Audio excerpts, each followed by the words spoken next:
જો તમને આ રેસીપી પસંદ આવી તો લાઈક કરજો, શેર કરજો અને સબસ્ક્રાઇબ કરજો. જય શ્રી કૃષ્ણ. હું સગુણાબેન આહિર સુરતથી આપ સૌનું મારા કિચનમાં સ્વાગત છે. આજે હું શેર કરીશ ડૂટી ફ્રૂટી કેવી રીતે બનાવી તેની રેસીપી. તો ચાલો બનાવવાની શરૂઆત કરીએ. શરૂઆત કરતા પહેલા તમે જો હજુ સુધી મારી ચેનલને સબસ્ક્રાઇબ ન કરી હોય તો પ્લીઝ સબસ્ક્રાઇબ કરી નાખજો, જેથી કરીને આવનારી દરેક રેસીપી તમને સૌથી પહેલાં જોવા મળે. તો ચાલો શરૂ કરીએ. ડૂટી ફ્રૂટી બનાવવા માટે મેં અહીં 1 કિલો કાચું પપૈયું લીધેલું છે. ડૂટી ફ્રૂટીમાં એકદમ કાચું પપૈયું લેવાનું છે. અને ચાસણી બનાવવા માટે મેં અહીં 250 ગ્રામ ખાંડ લીધેલી છે. ડૂટી ફ્રૂટી આપણે 3 કલરની બનાવવાની છે, તેના માટે મેં અહીં ફૂડ કલર લીધેલા છે. સૌ પ્રથમ તો પહેલાં પપૈયાની છાલ ઉખેડી લેશું અને ટુકડા કરી લેશું. પપૈયાનો આગળનો ભાગ કટ કરી લેશું.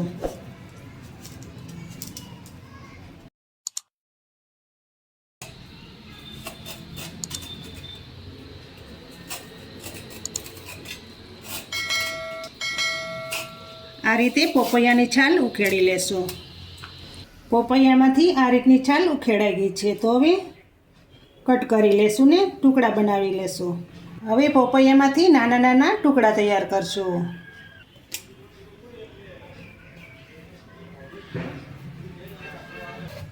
આ રીતના પપૈયાના પહેલા 2 ભાગ કરી લેશું.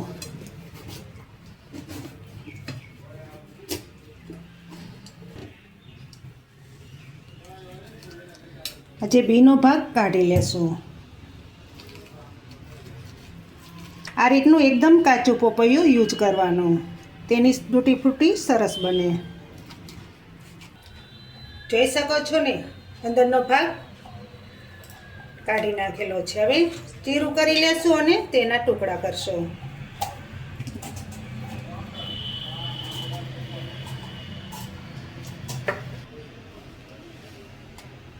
એકદમ પતલી ચીરો બનાવવાની.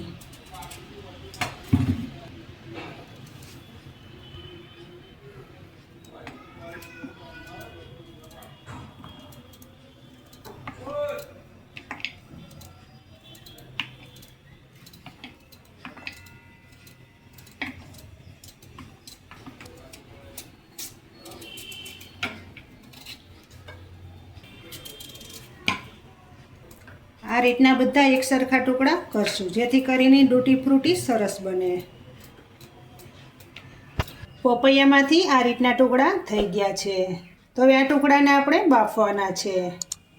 બાફવા માટે મેં અહીં કડાઈમાં પાણી લીધેલું છે. આ પાણીને પહેલાં ગરમ કરશું. સરસ રીતે ઉકળી ગયું છે. તેમાં હવે પપૈયાના કટકા નાખી દઈશું.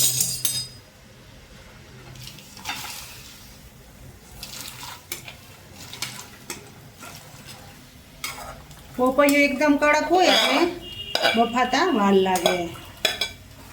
લગભગ પપૈયાને બફાતા 20 મિનિટનો સમય લાગે છે.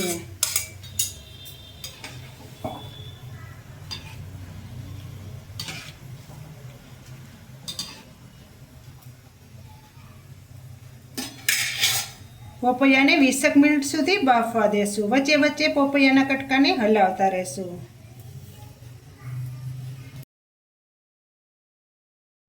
હવે પપૈયાના કટકાને જોઈ લેશું. તમે જોઈ શકો છો કે પપૈયાના કટકાનો કલર એકદમ બદલાઈ ગયો છે. આ રીતે દબાવીને જોઈ લેવાનો. સરસ રીતે બફાઈ ગયા છે.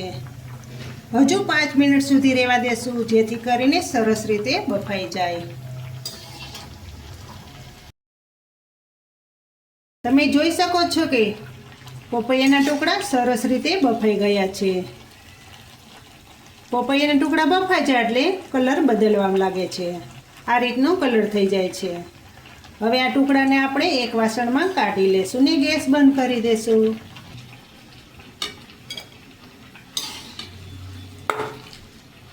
હવે તે જ કઢાઈમાં આપણે ચાસણી બનાવશું. જે 1 વાટકો ખાંડનો લીધેલો છે તે નાખશું. 1 વાટકો ખાંડ ન હતો તેની સામે 1 વાટકો પાણી નાખીશું.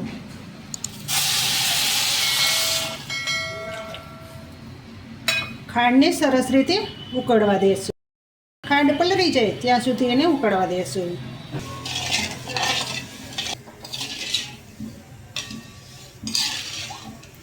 ખાલી ખાંડને ઓગાળવાની જ છે, ચાસણી નથી બનાવવાની. ખાંડ બધી ઓગળી જાય પછી ટુકડા નાખી દેશું.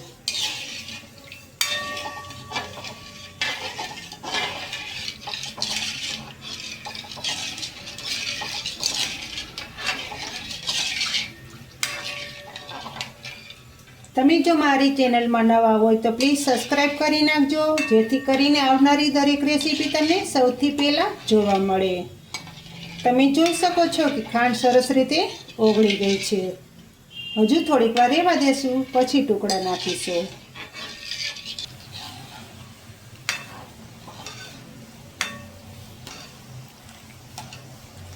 પાણીમાં બધી ખાંડ ઓગળી જાય ને સરસ રીતે ઉકળી જાય ત્યાં સુધી ઉકળવા દેવાનું.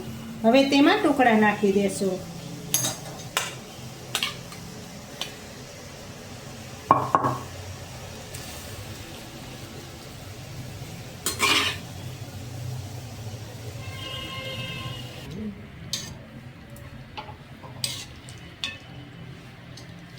ધીમા ગેસ ઉપર ટુકડાને ઉકળવા દેશું.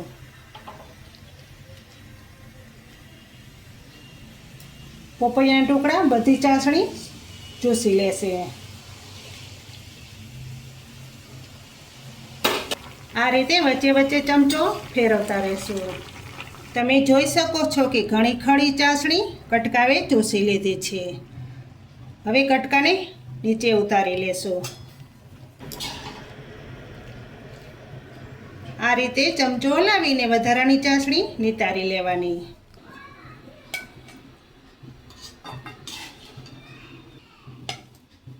આટલી ચાસણી વધેલી છે, તેને સાઈડ પર મૂકી દેશું. હવે આ ટુકડાને આપણે 4 ભાગમાં વહેંચી દેશું ને સરસ મજાના કલરથી સજાવી દેશું.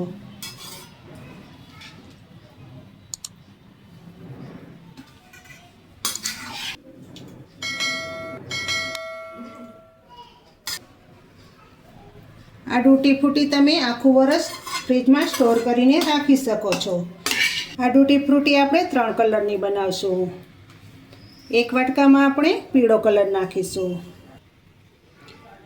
આ ફૂડ કલર તમને કોઈ પણ બેકરીમાં આરામથી મળી જાય છે.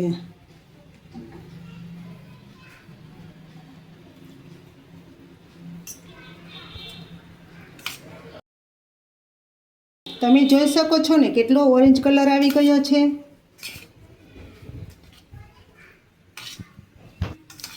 ખાલી એક ચપટી જેટલો જ કલર નાખવાનો. આ તૂટી ફૂટી તમે આખું વરસ ફ્રીજમાં સ્ટોર કરીને રાખી શકો છો. હવે ગ્રીન કલરની બનાવશું.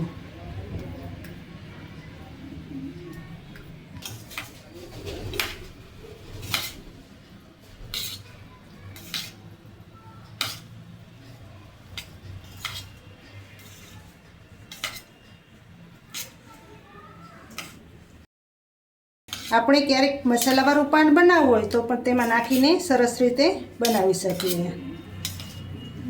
ખૂબ જ ટેસ્ટી તૂટી ફ્રૂટી તૈયાર થાય છે.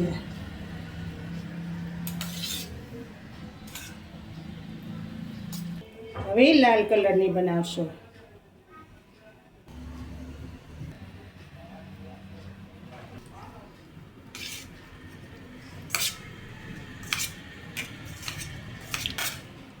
આ રીતે બધી તૂટી ફૂટી મિક્સિંગ કરી લેવાની.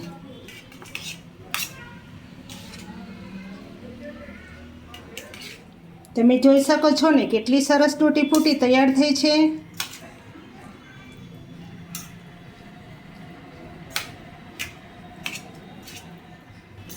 આ તૂટી ફ્રૂટીને થોડીક વાર સૂકવવા દેશું, જેથી કરીને સરસ દુકાને મળે તેવી જ તૂટી ફૂટી તૈયાર થઈ જશે.